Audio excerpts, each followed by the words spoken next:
Good evening, I am April Agisinglama and these are the headlines of the hour. Voting concludes for by-elections in 41 local level vacancies. Election Commission says a voter turnout of 63% recorded. Results to be announced tomorrow. Corruption in Nepal Airlines Corporation's wide-body aircraft procurement process revealed. Board of directors implicate in paying inflated prices for planes with lower carrying capacity. Trump warns BRICS nations against replacing US dollars, demands a commitment from the members of nations.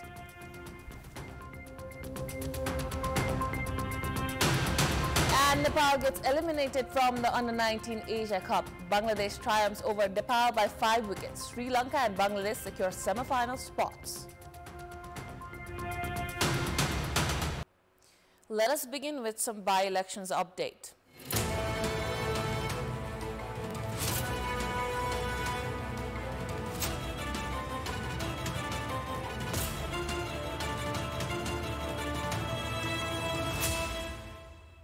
The local level by-elections for 41 vacant posts were conducted peacefully today. According to the Election Commission's preliminary estimate, voter turnout was approximately 62%. According to the Election Commission, polling for the by-elections held from 7 a.m. to 5 p.m. was completed peacefully across polling stations and centers. To ensure a fair and secure election, at least 13 security personnel were deployed at each polling station. The voting process concluded for the 41 vacant positions, including municipality chair, deputy chair, rural municipality chair, vice chair, and ward chairpersons. A total of 376 candidates from 20 political parties and independent contested the election. By-elections were initially scheduled for 44 posts. However, 1 ward chairperson and 2 district coordination committee chiefs were elected unopposed. The results are expected to be announced by tomorrow.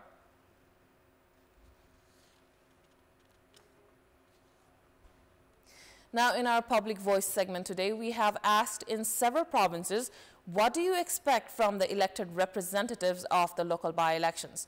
Let's take a look at what they had to say.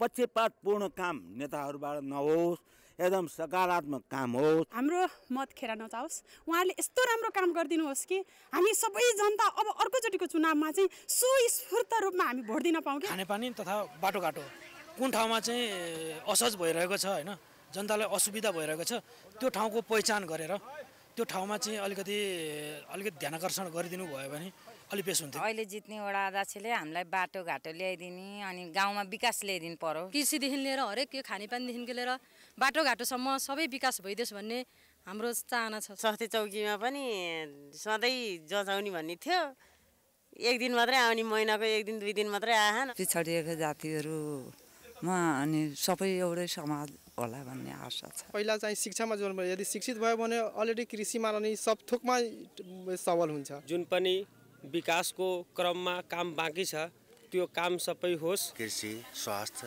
र अन्य यहाँका विभिन्न सुविधाहरू जनताले सरल तरिकाले पाओस् भन्ने हाम्रो पूर्ण अपेक्षा रहेको छ देश विकास होस् हामी त्यही भन्छ बढ़िया काम करोस् बढ़िया असल प्रगति करोस् मल खाद दिन्छ नि देतै नै त हाम्रो सो खेतीमा छिटो हो शिक्षामा व्यवस्था राम्रो गर्छन् भन्ने आधारभूत समस्याहरू चाहिँ समाधान गर्दै हुन्थ्यो भन्ने चाहना छ आर्थिक विकास अनि महिला विकास अनि जुन यो हामी जनमाजको विकास खानेपानीको व्यवस्था गरिदिनु पर्यो अनि शिक्षा र स्वास्थ्यको लागि अलि जोड दिनु पर्यो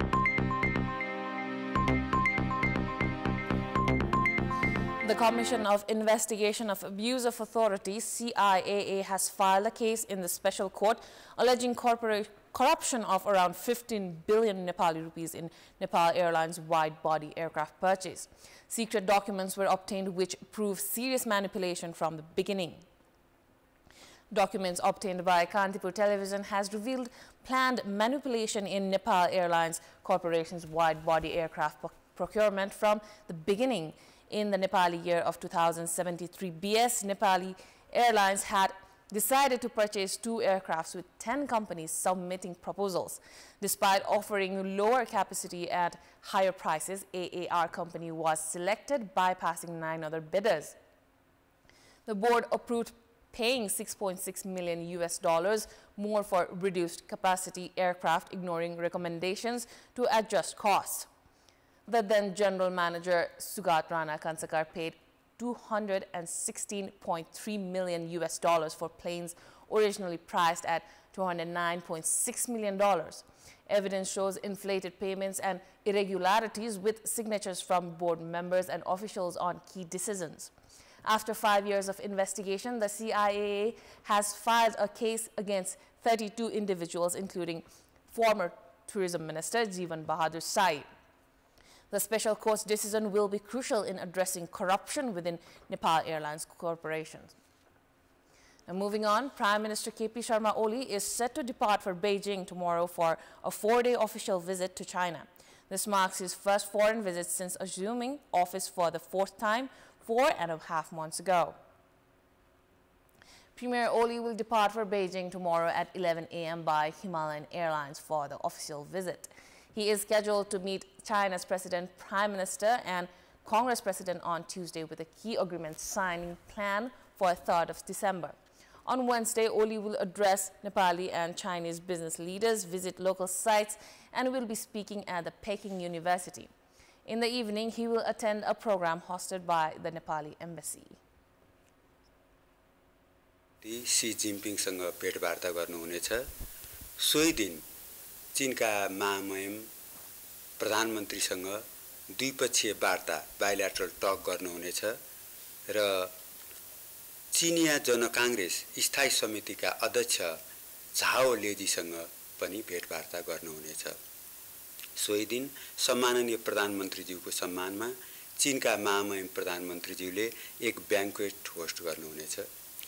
त्यसैगरी 4 डिसेम्बरको दिन सम्माननीय प्रधानमन्त्रीज्यूले चीनको प्रसिद्ध युनिभर्सिटी पेकिङ युनिभर्सिटीमा आयोजना हुने एक कार्यक्रमलाई प्रमुख वक्ताको रूपमा सम्बोधन गर्नुहुनेछ।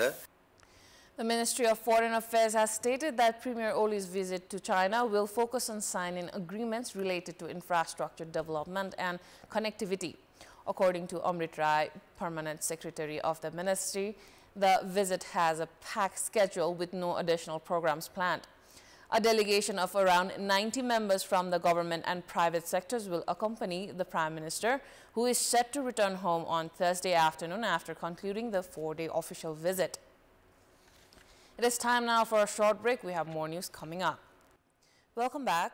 Physical Infrastructure and Transport Minister Devendra Dahal has announced that 11,000 fake projects included in the current fiscal year's budget will be cancelled.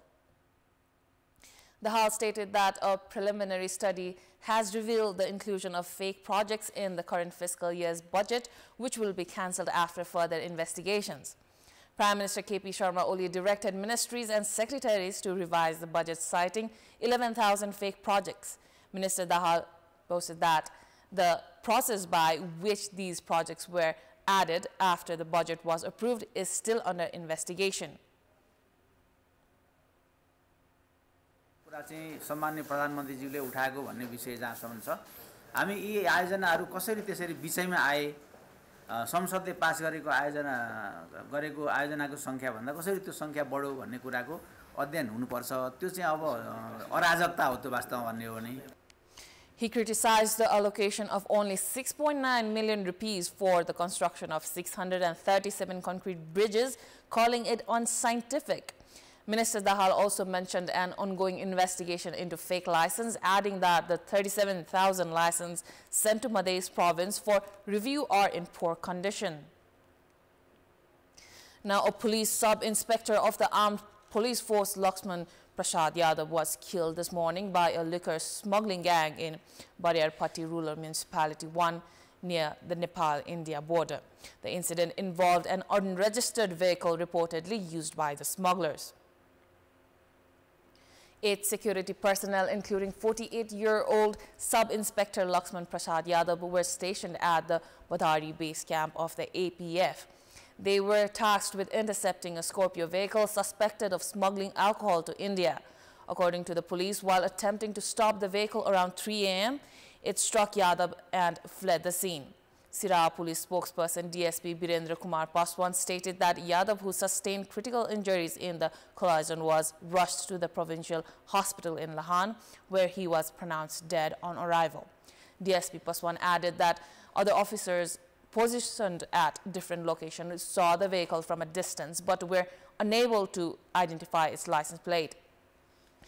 A search operation is currently underway to locate the vehicle and those responsible. Now it is time for international news.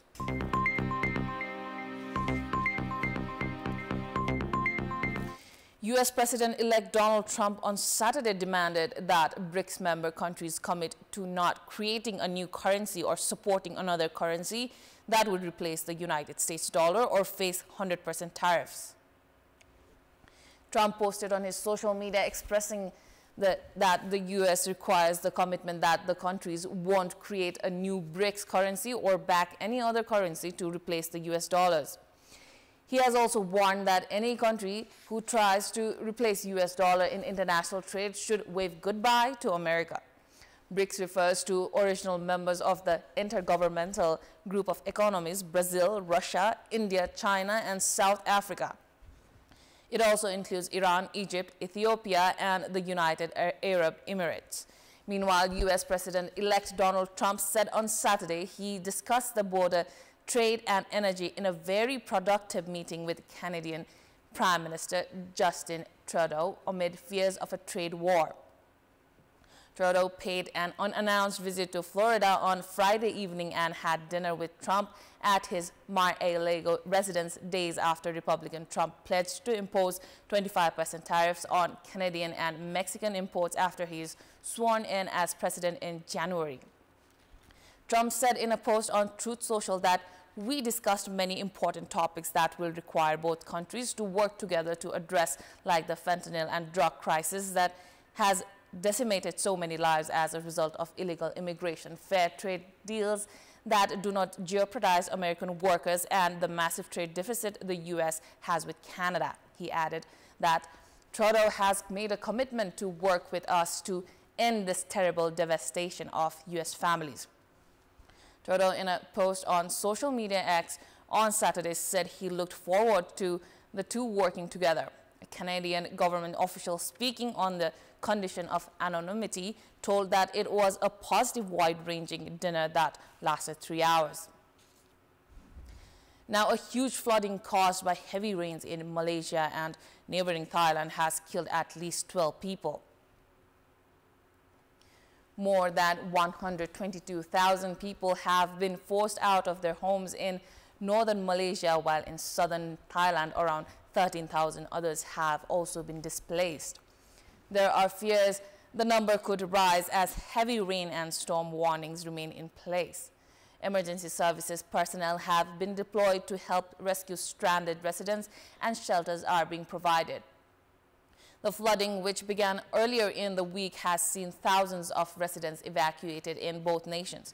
Flooding has impacted nearly 534,000 households in southern Thailand, disaster officials said, and 2 hospitals had to close to prevent floodwaters from damaging medical facilities. 6 provinces have declared a disaster due to the floods. The government has designated 50 million baht in flood relief for each province. In Malaysia, the flooding is mostly concentrated on the northeastern state of Kelantan, which borders Thailand. There, the National Disaster Management Agency says the evacuees account for 63% of the total number. Another 8 states in Malaysia have also been affected.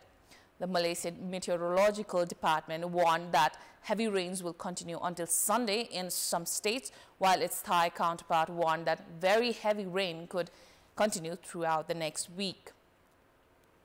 Now, Saudi Arabia launched the first phase of the Riyadh Metro project for the public on Sunday, a major milestone for the city's transit system. As part of the Saudi Vision 2030, the Riyadh Metro aims to enhance daily travel and quality of life by covering 176 kilometers with 6 lines and 85 stations, connecting densely populated areas with the King Khalid International Airport and King Abdullah Financial District in addition to commercial, educational and medical centers, the Riyadh Metro will be served by 190 fully automated trains that can transport up to 3.6 million passengers each day. The first phase of the project includes the initial launch of 3 lines. The second phase of the project, launching another 2 lines, is expected to take place on December 15, 2024. The last line will be launched on January 5, 2025. The metro's launch is expected to ease traffic and cut carbon emissions. It also aims to boost economic activities by making travel easier for both residents and visitors. Sports news. It is time for our segment Public Pulse, where you text us with your opinion. Public Pulse. But before that, let's take a look at yesterday's poll. Why has the price of vegetables increased drastically? 23% voted for A, low production, 16% voted for B, no governmental regulation, and 61% voted for C, dominance of middlemen. And here's today's question. Why has the government not shown any interest in raising investments in sports sector?